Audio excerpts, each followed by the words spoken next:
महाराजा वय महाराजा. आज खूप इमोशनल फील होत आहे. हा काय करता? नमस्कार मित्रांनो, आज आहे 7वा दिवस. जेव्हापासून बाप्पा आलेले आहेत तेव्हापासून घरामध्ये खूप आनंदी वातावरण होतं, खूप उत्साह होता. आणि आज 7व्या दिवशी आपल्या घरचा गणपती बाप्पा हा विसर्जन होणार आहे. तर आपल्या बाप्पाला तुम्ही बघू शकतात. हा आपला बाप्पाचा या वर्षीचा 7वा दिवस जो आहे तो शेवटचा असणार आहे. बाप्पाला जेव्हा विसर्जनाचा दिवस असतो त्या दिवशी आपल्याला खूप वाईट वाटत असतं. एवढे एक 7-8 जे दिवस असतात बाप्पाची तयारी सुरू झाल्यापासून, बाप्पाच्या आगमनापासून तो जो उत्साह असतो आपल्यामध्ये, तो उत्साह इतका असतो की खूप खूप आनंद असतो. पण ज्या दिवशी बाप्पा जातो त्या दिवशी असं इतकं दुःख होतं की आपल्या एक घरातला एक मेंबर आपल्यापासून. सगळ्यांची तयारी आता झालेली आणि आपण आता जाणार आहेत आपल्या बाप्पाच्या विसर्जनासाठी. बघू शकता आम्ही सगळ्यांनी कुर्ते वेअर केले. व्हिडिओ शेवटपर्यंत नक्की बघा, लाईक करा, शेअर करा, कमेंट करा आणि वाटलंच तर बेल आयकॉनवर काहीतरी फेकून मारा, कारण ते क्लिक झालं पाहिजे. आणि आम्ही सगळेजण आज खूप इमोशनल फील करतोय, कारण आम्ही 7 दिवसापासून तुमची सेवा करतोय. आणि तुम्ही येण्याआधी तुमचं आसन व्यवस्था, तुमचं आसनासाठी डेकोरेशन, यासाठी आम्ही सगळ्यांनी खूप मेहनत घेतली. तुम्ही बघितलं, प्रत्येकाच्या काही ना काही मागण्या आहे आमच्या घरामध्ये. तर प्रत्येकाच्या इच्छा आकांक्षा तू पूर्ण करशील ही आम्हाला खात्री आहे. तर पुढच्या वर्षी आम्ही तुमची आतुरतेने वाट बघू, लवकर परत या आणि या वर्षाच्या सर्व आमच्या इच्छा आकांक्षा तुम्ही पूर्ण करा. गणपती बाप्पा मोरया. गणपती बाप्पा समोर दादाने जे काही त्याचं मनोगत व्यक्त केलंय ते बघून आम्हालाही खूप इमोशनल फील झालं. तोही खूप इमोशनल झालेला होता.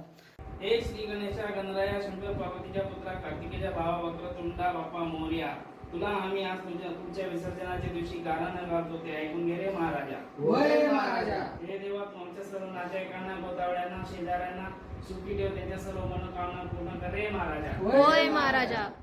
हे देवा, आमच्या सर्वांच्या मनोकामना पूर्ण होऊ दे, शेतीला भरभराटी येऊ दे आणि सर्व ज्येष्ठ मंडळींना दीर्घायुष्य लाभू दे रे महाराजा. होय महाराजा.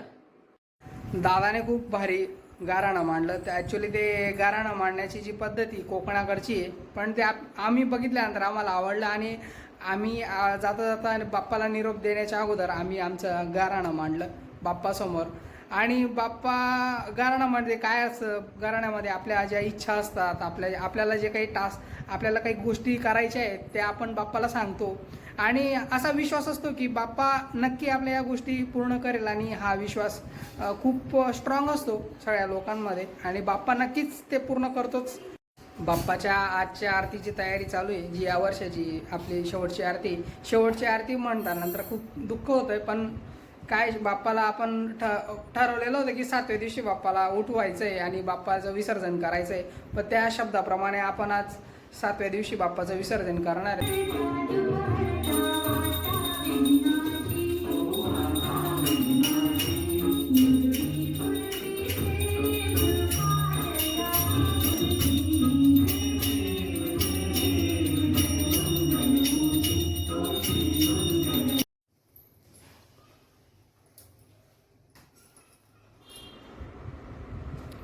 गणपती बाप्पा मोरया.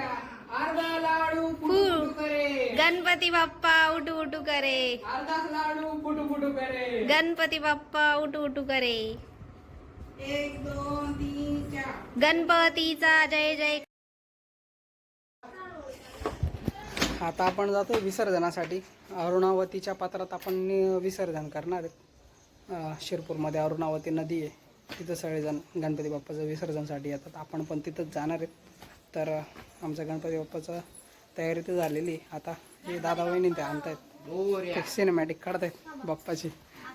चला त्यांना काढू द्या, आपण जाऊ. कसं वाटतंय मग बाप्पाला विसर्जन करताना? आपण आता जातोय. तुमचे थोडेसे 2 शब्द बाप्पाबद्दल सांगू शकतो? 7 दिवस तर खूप मजा केली, सुद्धाच सांगण्यासारखं नाहीये.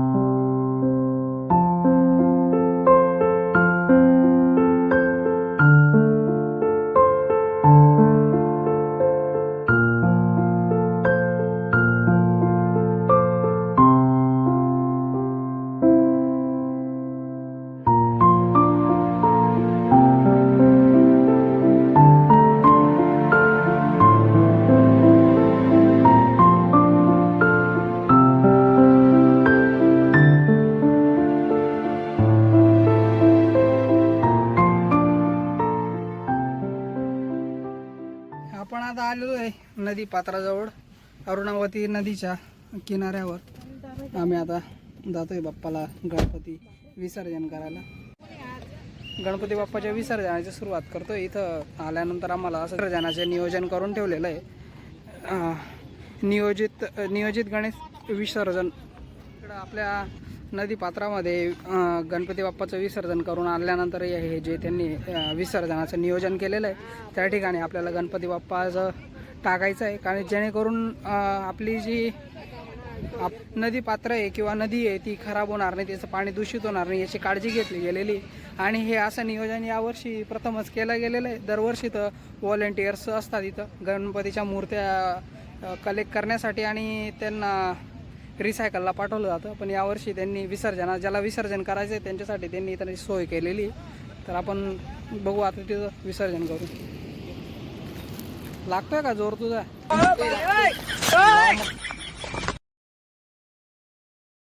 आरतीला सुरुवात होते आता आरती झाल्यानंतर आपण सिंदुराची कंठी जडके माड मुक्ता फळाची जय देव जय मंगलमूर्ती ओ श्रीराजमूर्ती दर्शन मात्रे मन शरणे मात्रे मन कामना पूर्ती जय देव. गणपतीची आरती झालेली आणि आपण या मागच्या नदी पात्रामध्ये गणपतीला विसर्जन करून 5-10 गणपतीला पाण्यातून काढून आणल्यानंतर आपण इकडं मागे नगरपालिकेने शिरपूर नगरपालिकेने इथं विसर्जनाची व्यवस्था केली आहे. तर त्या ठिकाणी आपले गणपतीचं तिकडं विसर्जन करणार आहेत. आणि आपली नदी पात्र हे खराब होणार नाही, पाणी खराब होणार नाही याची काळजी आपण स्वतः घ्यायची, सगळ्या शिरपूरवासियांनी घ्यायची आहे. शिरपूर नगरपालिकेने अतिशय उत्तम काम केलेलं आहे. ही जी वेगळी व्यवस्था करून दिली त्याच्याबद्दल शिरपूर नगरपालिकेचे थँक्यू. आणि सगळ्यांनी याची काळजी घ्यावी. कोणीही गणपती नदी पात्रामध्ये सोडून द्यायचा नाही.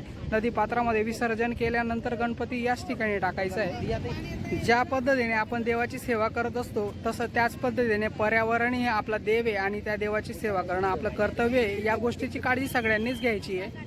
आणि ही माझी सगळ्यांना विनंती आहे की तुम्ही प्लीज नदी पात्रामध्ये गणपतीला टाकून देऊ नका. टाकण्यासाठी एक वेगळी जागा केलेली त्याच्यातच तुम्ही गणपती टाका. गणपती बाप्पा मंगलमूर्ती अर्धा लाडू फुटला. गणपती बाप्पा उठला. 1 2 3 4 गणपतीचा जय जयकार. मंगलमूर्ती आला रे बाबा. किती वेळ झालं? अजून एक. झाले बे बात. चला.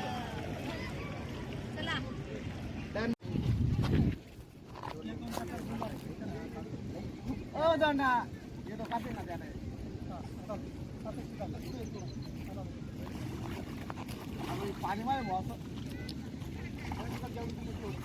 इथंच हे करून द्या नंतर घेऊन जाते. हां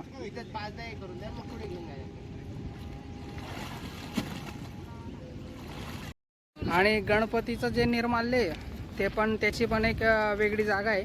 त्या ठिकाणी सगळेजण गोळा करतायत. आपणही तिथंच त्याला टाकण्याचा प्रयत्न करा. प्रयत्न म्हणजे तिथंच टाका कंपल्सरी.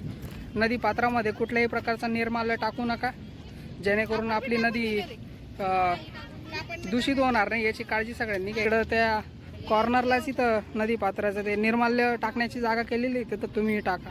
फायनली आपल्या गणपती बाप्पाचं विसर्जन झालेलं आहे. तो क्षण खूप असा दुःख देणारा होता पण तो आपण त्याला करणं गरजेचं आहे. कारण तरच पुढच्या वर्षी बाप्पाला आगमनाची जी वेळ राहील तेव्हा तोच उत्साह तोच आनंद राहील.